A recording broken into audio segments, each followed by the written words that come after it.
Hey guys, how you doing? Hope all is well. So this is just a casual discussion about how our minds work. This is going to be useful for a lot of people who have anxieties, have fears, all kinds of other mental issues perhaps. This video I'm going to talk about the number one thing that influences your brain, influences your mind, and colors, changes your perceptions of reality, and not necessarily in a good way,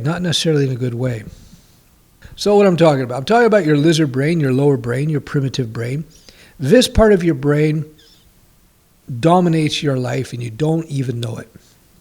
It's like the iceberg. You got the visible part of the iceberg is a very small part of what the actual iceberg is. The volume of the iceberg is actually below the water. You don't see it. Our lizard brains, which we don't recognize unless you're trained, you don't recognize how powerful this lizard brain is and how much of an impact it's having on your day-to-day life. All your decision-making, all your important decisions are dictated by the lizard brain. So the lizard brain is exceptionally powerful, but at the same time, it has flaws.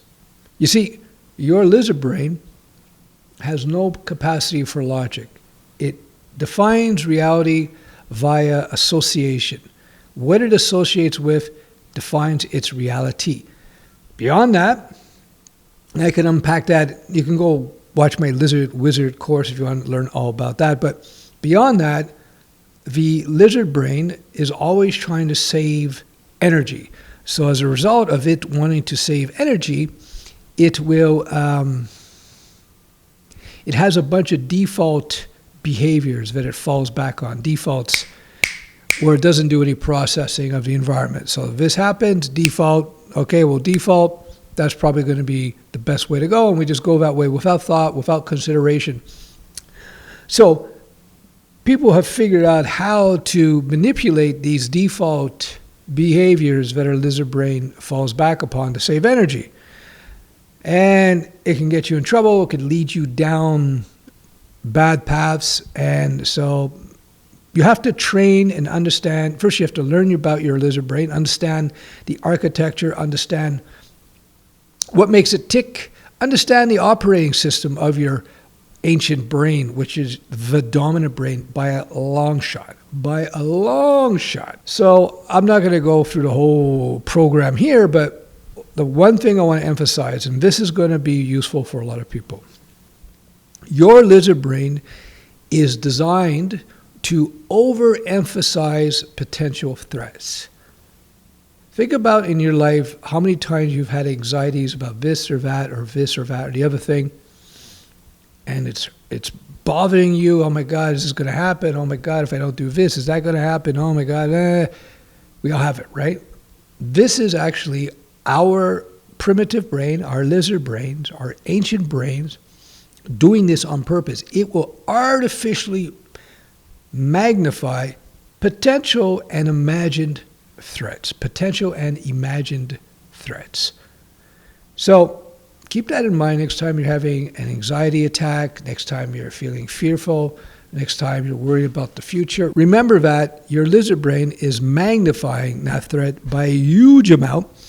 And that's why in life we have all kinds of anxieties, we have fears, we have worries, and nothing happens. That's because our lizard brain is just literally changing reality around us to suit its programming.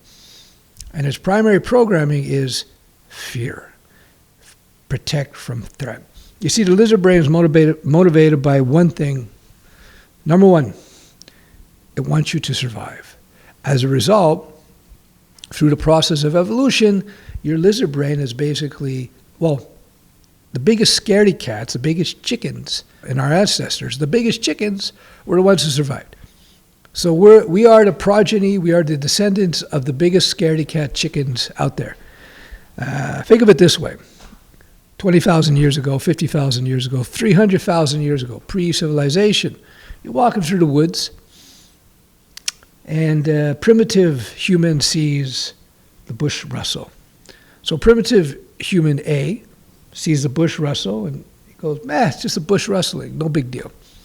Primitive human B is a chicken and scared silly, this girl runs away. Pew! Now, most of the time, when the bush is rustling, it's nothing. It's the wind, it's a bird, it's a frog or something. But sometimes it's a predator. Sometimes it's a bear or a tiger or something. So once in a while, that confident human who just said, it's a bush rustling, he or she gets eaten, and they disappear from the evolutionary cycle. Meanwhile, scaredy cat, who takes off every time, they survive because they take off every time. So over time, think about it, the scaredy cats survive. So they reproduce, and voila, here we are. Now we're afraid of everything. If you study the lizard brain, you know that fear is the number one motivator because your lizard brain's primary motivation is to keep you alive. And it wants to keep you alive so you have sex and reproduce. That's it. That's all it cares about. Keep you alive so you can eat. Have sex, reproduce so you can pass on. That's it. That's all it wants. That's your lot in life. And all that other stuff is noise. So over time, our higher brain developed, our conscious brain, the brain that we self-identify as, the logical self.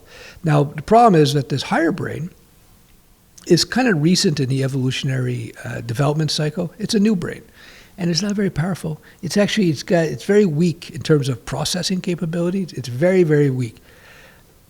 But it has one capacity, one ability that the lizard brain doesn't have. The logical brain, the higher brain, is able to actually use logic. The higher brain knows what 2 plus 2 is. The higher brain can do your taxes. The higher brain can look at something and discern whether it's real or not, and so on. Now, the problem is the higher brain is subservient to the lizard brain. They used to think the opposite, by the way. They used to think that the higher brain was in control. It's not. It's not. They've done all these studies. It's not. But you can, with the knowledge of the lizard brain, with knowledge of the lizard brain, when you understand the operating system, you can use your higher brain to create very powerful processes, very powerful techniques to influence your ultra-powerful lizard brain. It's like a rudder on a ship. You have a huge ship and it's moving, and a little rudder can steer it over time. If you understand where the rudder is, you understand how to use the rudder. So that's why it's important that you understand your lizard brain, you understand its rules, you understand its motivations. And in this video, I just want to say the number one motivation of the lizard brain is to keep you alive. And as such, one of the things it does, it exaggerates any potential threat, real or imagined. And that's it. You got to understand, the lizard brain was developed during most of human history. It was developed during a time when we didn't have society. It was just eat or be eaten. That's pretty much it. Eat or be eaten and have sex. That was it. That was the life, and the whole lizard brain's operating system is based on that. And then bing bang boom, Bob's your uncle. In a relatively short period of time, we developed advanced societies. So all of a sudden, fake societal threats became the same as far as the lizard brain is concerned as real threats like getting eaten by a bear or something. Remember, next time you feel fear, anxiety, it's just your lizard brain. Most of the time, it's just your lizard brain magnifying something that will probably never, ever have an impact. So don't you fret about that. I hope you found this video useful. If you did, send me a comment below. Let me know. And if you're interested in my Lizard Wizard course, there's a link below that will teach you about your operating system, about your brain, how it works. I'll give you key techniques and tools that you can apply in real life. I've made many courses over the years, and I know people have told me that this Lizard Wizard course is by far the best thing they've ever done.